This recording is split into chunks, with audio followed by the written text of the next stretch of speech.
कह रहे हैं कि अगर ये गेट नहीं खुला तो मैं इसके ऊपर से इसको बगल में दबाऊँगा और इसको ऐसे बगल में दबाऊँगा और उसको जंप मार के वहाँ से निकल जाऊँ। मतलब ऐसी ऊट-पटांग बातें लिखी हुई हैं, चमत्कारिक चीज़ें। जो कि किसी भी साधारण व्यक्ति को जच नहीं सकती। और जानने की जो व्यवस्था है, उस पे परिश्रम करना पड़ता है और बुद्ध की जो व्यवस्था है, वो जानने की है। वो चमत्कारों की व्यवस्था नहीं है। अगर बुद्ध की व्यवस्था पे चलना है, बुद्ध के मार्ग पे चलना है, तो आपको जानना होगा, मानना कुछ नहीं है।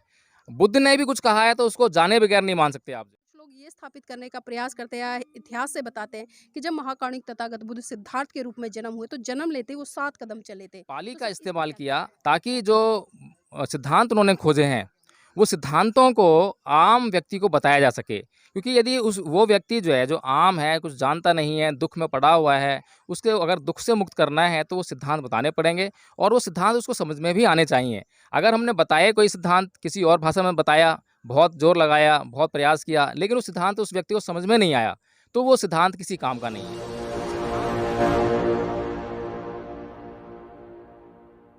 नमस्कार, आप देख रहे हैं एनबी न्यूज़ 24/7 नीलम बोध के साथ और आज है हम नेपाल की धरती लुम्बिनी। जी हाँ, वही लुम्बिनी जहाँ पर कि महाकाणिक तथागत बुद्ध ने सिद्धार्थ के रूप में जन्म लिया।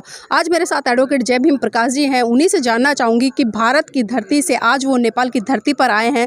सर, आज आप यहाँ पर आए हैं तो जानना चाहूँगी जो पीछे मेरे अशोक स्तंभ है, इसका क्या महत्व है? देखिए नीलम जी, भगवान बुद्ध ने जब ज्ञान प्राप्त कर लिया, तो उनके प्रथम उद्गार थे कि अनेक जाति संसारं संधा विसंग अनिविसंग गह कारक अंग संतो दुखा जाति पुनः पुनंग गह कारक दिठोसी पुनः गेहंग न कहासी सब्बा ते फासुका भग्गा गह कूटं विसंखितं विसंखार गतं चित्तं तड़हानंग खय मज्जगा। ये प्रथम उद्गार थे भगवान बुद्ध के, जब उन्होंने जो है ज्ञान प्राप्त कर लिया। इसका अर्थ ये है कि मैं अनेकों जन्म तक जो है इस संसार में भटकता रहा, खोजता रहा और बार-बार जो है दुःख में आके पड़ता रहा, दुःख भुगतता रहा।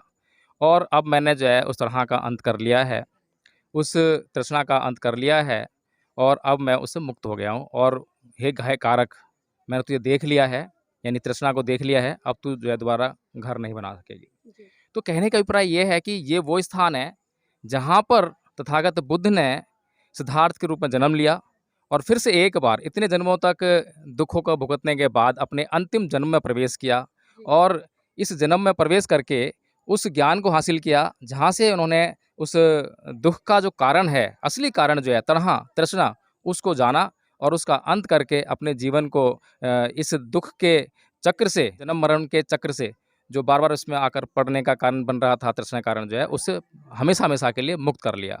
तो नीलम जी, अभी हम लोग जो है इसके भीतर गए, जो स्ट्रक्चर आप देख रहे हैं यहाँ पर जो है, यहाँ पर ये जो स्ट्रक्चर आप देख रहे हैं, ये जो पिलर है, ये सम्राट अशोक ने बनवाया था और सम्राट अशोक ने जब कलिंग युद्ध के बाद बुद्ध के धम्म को ग्रहण किया, जानने के बाद, तो जहाँ-जहाँ तथागत बुद्ध का संबंध किसी भी चीज़ से था, तो उसको संकेत के लिए वहाँ उसने कुछ न कुछ निर्माण कार्य किया।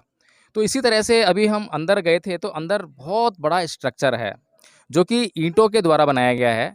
बड़ी-बड़ी ईंटों की दीवारें हैं, जो कि गारे में उसकी चिनाई हुई है। जी। अब वो बहुत ही क्षत-विक्षत अवस्था में है और वो जो स्ट्रक्चर है, वो उस पे लिखा भी है नेपाल सरकार की तरफ से वहाँ पे जो है कि 3 बीसी टू 7 सेंचुरी, इस तरह लिखा हुआ है। यानी कि जो 3 बीसी है, उसका मतलब है कि तीसरी शताब्दी ईसा पूर्व, पूर्व जी। जो कि अशोक का काल है, ठीक है? तो उसने जो है यहाँ पर जो है ये निर्माण कार्य कराया और जब उसने ये चिन्हित कर लिया कि यहाँ पर जो है तथागत बुद्ध का सिद्धार्थ के रूप में जन्म हुआ था, तो उसने यहाँ पर जो है एक ऐसा ही मंदिर बनाया होगा, जैसा कि बोधगया में मंदिर है। हालाँकि जो बोधगया का मंदिर है, वो चट्टान को काट के या पत्थरों का पत्थरों से बनाया हुआ बना है। जी। तो वहाँ पर जो है उस पे ज़्यादा प्रभाव दिखाई नहीं दिया, वो वैसे का वैसा स्ट्रक्चर जब निकाला वहाँ से खुदाई में जो है, तो वैसे-वैसे निकल गया। लेकिन यहाँ पर जो है वो चट्टानों से या पत्थरों से नहीं बना था, वो ईंटों से बना था और गारे की उसमें चिनाई थी, जी। तो वो उस अवस्था में, लेकिन फिर भी स्ट्रक्चर निकला है यहाँ से जो है। और वो स्ट्रक्चर निकला है और ये जो स्तंभ है, अशोक स्तंभ, ये भी यहाँ पे जो है मिला है, तो जो कि ऐतिहासिक प्रमाण है। और जो पुरातत्व सर्वेक्षण होता है, जो भी नेपाल की सरकार है और यूनेस्को है, उसने इस स्थान को जो है ऐतिहासिक महत्व का घोषित किया है। और आप देख रहे हैं कि यहाँ पर जो है ये जो स्ट्रक्चर बनाया हुआ है, ये उस स्थान को सुरक्षित करने के लिए बनाया है। अंदर जो है कोई भी निर्माण कार्य नहीं है। ये चारदीवारी है, सिर्फ़ ये चारदीवारी जो पक्की है, इसके अलावा जो अंदर जितना भी निर्माण कार्य हुआ है, वो टेम्परेरी है। जी। यानी कि लकड़ी का बनाया है और उसको जो भी स्ट्रक्चर है उसको सपोर्ट देने के लिए जो पाइप हैं स्टील के वो लगाए हैं और सारा जो चलने का जो देखने का है, वो सारा टेम्परेरी है और बहुत तरीके से उसको जो है बचाने का प्रयास किया है, जी। संरक्षित किया गया है। हाँ, सर ये भी जानना चाहूँगी जिस तरह से हम अशोक पिलर देखते हैं, हम कहीं भी देख लें जहाँ-जहाँ पर मतलब महाकाणिक तथागत बुद्ध गए हैं, वहाँ पर उसको स्थापित करने के लिए सम्राट अशोक ने इस तरह के पिलर बनाए और उन पे जो पाली भाषा में लिखा गया उस समय का जो भी संदेश है, आज हम देखते हैं कि जिस तरह से हम देख रहे हैं क्योंकि एक संस्कृति की लड़ाई मची हुई है। तो लोग कुछ कहते हैं कि जो संस्कृत है वो प्राचीन भाषा है, लेकिन कुछ लोग ये भी कहते हैं कि जो पाली है वो प्राचीन भाषा है। तो ये सर जो भ्रामक स्थिति है, इसके पीछे कारण क्या है और वास्तविकता में सच्चाई क्या है? देखिए नीरज जी, मैंने दिल्ली यूनिवर्सिटी से बुद्धिज़्म में एमए किया है। तो जो मैंने पढ़ा है उसके हिसाब से सबसे पहले जो है छांदस भाषा थी जी। और छांदस में से 2 भाषाएँ निकली, एक पाली और एक संस्कृत। जो पाली भाषा है वो प्राकृतिक भाषा है, आम बोलचाल की भाषा है और जो संस्कृत भाषा है वो साहित्यिक भाषा है। यानी कि आज हम देखते हैं कि जो साहित्यिक भाषा है जैसे हिंदी है, जो हिंदी साहित्य है अगर उसकी भाषा देखेंगे आप जो है तो वो आम बोलचाल की भाषा नहीं है। नहीं। लेकिन आप राजस्थान में, हरियाणा में हैं और इधर जितने भी ये हिंदी लिपि इस्तेमाल होती है, बिहार में, तो ये जो देवनागरी लिपि इस्तेमाल होती है और हिंदी भाषी क्षेत्र कहे जाते हैं, लेकिन जो आम बोलचाल की भाषा है, वो बिल्कुल अलग है। तो इसी तरीके से जो है, मूलतः जो है, संस्कृत और पाली दोनों छांदस से निकली हैं। छांदस बिल्कुल प्राकृतिक अवस्था में थी, छांदस से जो है पाली निकली और ये संस्कृत निकली। संस्कृत जो है साहित्यिक भाषा बन गई, यानी कि जो लिखाई-पढ़ी में यूज़ होती है और जिसको सजाया-सँवारा जाता है, जिसमें कुछ अलंकार वगैरह जो प्रयोग कर लिए जाते हैं, तो वो एक अच्छी सुसभ्य भाषा बन जाती है।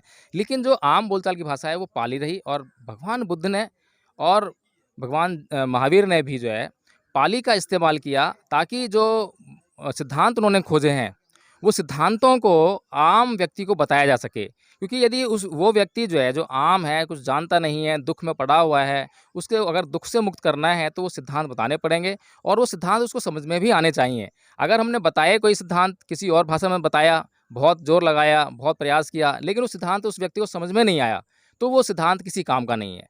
सिद्धांत जो है, उसको किसी भी तरीके से समझाना पड़ेगा। उस सिद्धांत को समझने के बाद अगर वो आचरण करता है, तो वह अपने दुःखों से मुक्त हो सकता है। हाँ, सर एक चीज़ और जानना चाहूँगी जिस तरह से हमने लुम्बिनी का भ्रमण किया, हम पिछली बार भी यहाँ पर आए थे, तो हमने देखा था जो अशोक पिलर है यहाँ पर मतलब कुछ बहुत सारी चीज़ें ऐसी थी जो कि कर्मकांड को परिलक्षित करती हैं, परिभाषित करती हैं। यहाँ पर लाल धागे बंधे होना, दीपक जले होना और जो लोगों के जो जिस तरह से शादी-विवाह होते हैं, उनके जो मुकुट होते हैं, मालाएँ होती हैं, वो यहाँ पर पड़ी थी। और इसके आगे हम थोड़ा-सा चलकर उधर गए थे, तो हमने देखा कि लोग जो मुंडन कराने आते हैं, वहाँ पर जो बाल होते हैं, उनको उतार कर डाल जाते हैं। तो सर जानना चाहूँगी और ये चीज़ तो है ही है, लेकिन इसके साथ में एक चीज़ और जो क्योंकि बहुत ज़्यादा एक चमत्कारिक सी लगती है, कुछ लोग ये स्थापित करने का प्रयास करते हैं या इतिहास से बताते हैं कि जब महाकाणिक तथागत बुद्ध सिद्धार्थ के रूप में जन्म हुए, तो जन्म लेते ही वो 7 कदम चले थे। तो सर इस पर क्या कहना है? देखिए नीलम जी, हर एक बात को कहना आसान है, लेकिन उस बात को प्रमाणित करने के लिए बड़ी मेहनत करनी पड़ती है। जब कोई भी व्यक्ति इस प्रमाण की तरफ बढ़ता है, खोज की तरफ बढ़ता है, तो उसको अथक परिश्रम करना पड़ता है, जभी वह खोज पाता है। और इस संसार में जितने भी व्यक्ति हैं, वो खोजना नहीं चाहते, वो खोजने का परिश्रम नहीं करना चाहते। उस परिश्रम से बचने के लिए वो मानने की व्यवस्था में पड़ जाते हैं। किसी ने कुछ कह दिया और उसने मान लिया, बस। उसके ऊपर उसने कुछ परिश्रम नहीं करना है, कुछ खोज नहीं करनी है। उसको मानकर चाहे उसको गड्ढे में गिरे, कुएँ में गिरे, चाहे उसको कुछ भी कर ले, चाहे उसका धन लूट ले, कुछ भी कर ले, उसको गुलाम भी बना सकता है और बनाया भी है। तो ये जो व्यवस्था है मानने की, ये बड़ी घातक व्यवस्था है और जानने की जो व्यवस्था है, उस पे परिश्रम करना पड़ता है और बुद्ध की जो व्यवस्था है, वो जानने की है। वो चमत्कारों की व्यवस्था नहीं है। अगर बुद्ध की व्यवस्था पे चलना है, बुद्ध के मार्ग पे चलना है, तो आपको जानना होगा, मानना कुछ नहीं है। बुद्ध ने भी कुछ कहा है तो उसको जाने बगैर नहीं मान सकते आप जो है। और जो आपने कह रहे हैं कि जब बुद्ध का सिद्धार्थ के रूप में जन्म हुआ, तो जन्म लेते ही वो जो है 7 कदम चले, इम्पॉसिबल। ये प्राकृतिक रूप से संभव नहीं है। लेकिन कथा कहानी आप कुछ भी कर लीजिए आप जो है। भगवान बुद्ध के बारे में कुछ भी कह दीजिए। मैं भी एक निदान कथा है, निदान कथा जब पढ़ रहा था, तो जी। उसमें ऐसी-ऐसी अजीब-अजीब बातें, इतनी बढ़ा चढ़ाकर बातें लिखी हैं कि सिद्धार्थ गौतम जो है, अपने घर को छोड़ने के लिए तैयार हैं। बाहर जो है महल जो बना हुआ है उसकी जो चारदीवारियाँ हैं, बहुत बड़ी-बड़ी चारदीवारियाँ हैं और उनका जो कंथक जो घोड़ा है और जो उनका जो सारथी है वो है साथ में और वो खुद हैं। वो कह रहे हैं कि अगर ये गेट नहीं खुला तो मैं इसके ऊपर से इसको बगल में दबाऊँगा और इसको ऐसे बगल में दबाऊँगा और उसको जंप मार के वहाँ से निकल जाऊँ। मतलब ऐसी ऊट-पटांग बातें लिखी हुई हैं चमत्कारिक चीज़। जो कि किसी भी साधारण व्यक्ति को जच नहीं सकती। चलिए हम मान लेते हैं कि ऐसा है, लेकिन हम उसको मानने के बाद उसकी जाँच करना बहुत ज़रूरी है, उसको प्रमाणित करना बहुत ज़रूरी है। अगर बिना जाँच के, बिना प्रमाणित किए उसको अगर मान लिया हमने तो हमारे लिए वह बात बहुत घातक सिद्ध होगी और आज जो है संसार भर में मानने की प्रक्रिया में फँसकर लोगों को बेवकूफ़ बनाया जा रहा है, अंधविश्वास और पाखंड जकड़ते जा रहे हैं लोग जो है। तो यही सब दिखाई देता है कि कहीं पर जो है सिंदूर लगा दिया, कहीं पर कुछ लगा दिया, उनको बोल दिया कि इसमें चमत्कार है, इसको मानिए, इसको पूजा कीजिए, इससे आपको धन मिलेगा, इससे आपको कष्टों से मुक्ति मिलेगी।